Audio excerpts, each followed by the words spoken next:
मित्रों, आज की कहानी बहुत ही ज्ञानवर्धक है। आज की कहानी से आपको एक ऐसा ज्ञान मिलेगा जिसे ज्ञान को जान करके आप अपने भविष्य में कुछ आगे बढ़ने के बारे में आप सोच सकते हैं और आगे बढ़ सकते हैं। आज की कहानी है दोस्तों राजा भोज से संबंधित।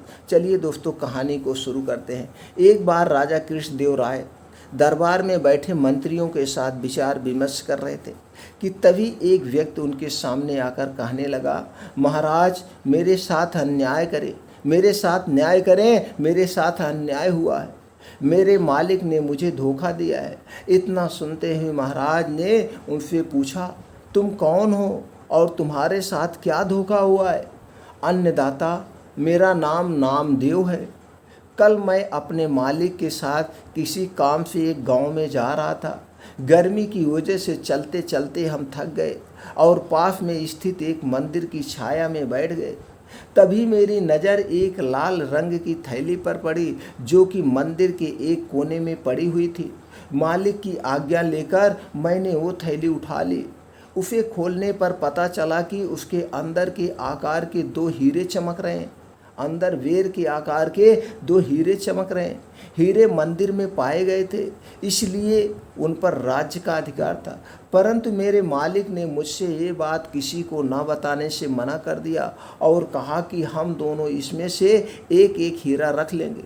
मैं अपने मालिक की गुलामी से परेशान था, इसलिए मैं अपना काम करना चाहता था, जिसके कारण मेरे मन में लालच आ गया। हवेली आते ही मालिक ने हीरे देने से साफ इनकार कर दिया। यही कारण है कि मुझे इंसाफ चाहिए। महाराज ने तुरंत कोतवाल को भेजकर नामदेव के मालिक को महल में पेश होने का आदेश दिया।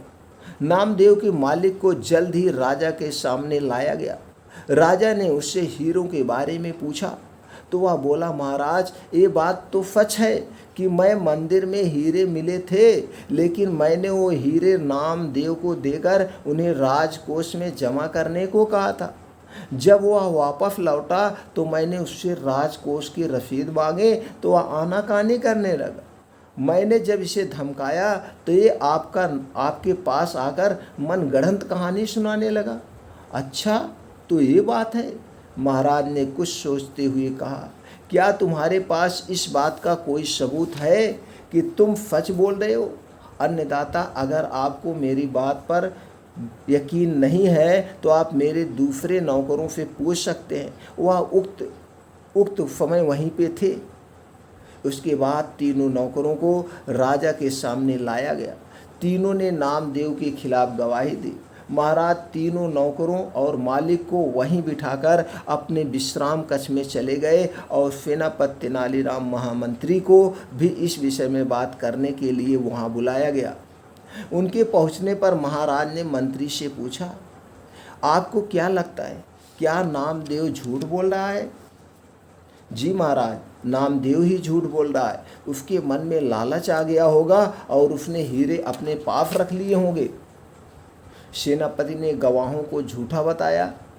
उसके हिसाब से नामदेव सच बोल रहा था। तेनालीराम चुपचाप सबकी बातें सुन रहा था।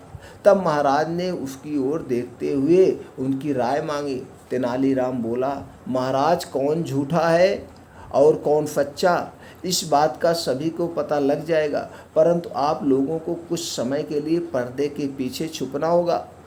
महाराज इस बात से सहमत हो गए क्योंकि वो जल्दी से जल्दी इस मामले को सुलझाना चाहते थे, इसलिए पर्दे के पीछे जाकर छुप गए।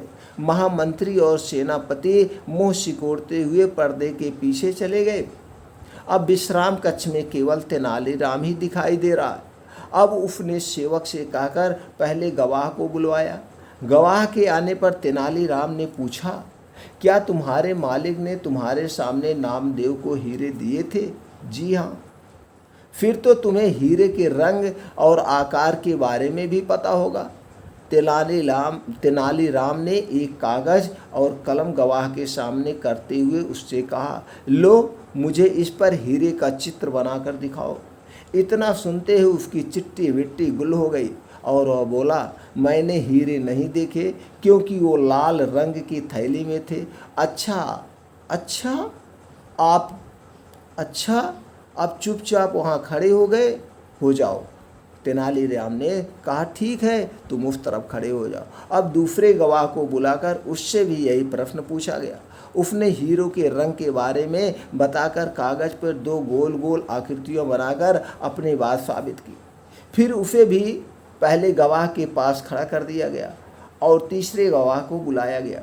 उसने बताया कि हीरे भोजपत्र की थैली में थे, इस वजह से वह उन्हें देख नहीं पाया। इतना सुनते ही महाराज पर्दे के पीछे से सामने आ गए। महाराज को देखते ही तीनों घबरा गए और समझ गए कि अब सच बोलने में ही उनकी भलाई है। तीनों महाराज के पैरों में पकड़कर माफ़ी मांगने लगे और बोले, हमें झूठ बोलने के लिए हमारे मालिक ने धमकाया था और नौकरी से निकालने की धमकी दी थी, इसीलिए हमें झूठ बोलना पड़ा।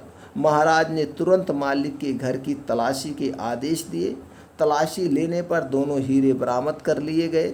सजा के तौर पर मालिक को 10,000 स्वर्ण मुद्राएं नामदेव को देनी पड़ी और 20,000 स्वर्ण मुद्राएं जुर्माने के तौर पर भरनी पड़ी, जबकि बरामद हुए दोनों हीरे राजकोष में जमा कर लिए गए। इस प्रकार तेनालीराम की मदद से महाराज ने नामदेव के हक में फैसला सुनाया। मित्रों, इस कहानी से आपको क्या ज्ञान प्राप्त हुआ, हमें कमेंट सेक्शन में ज़रूर बताएं।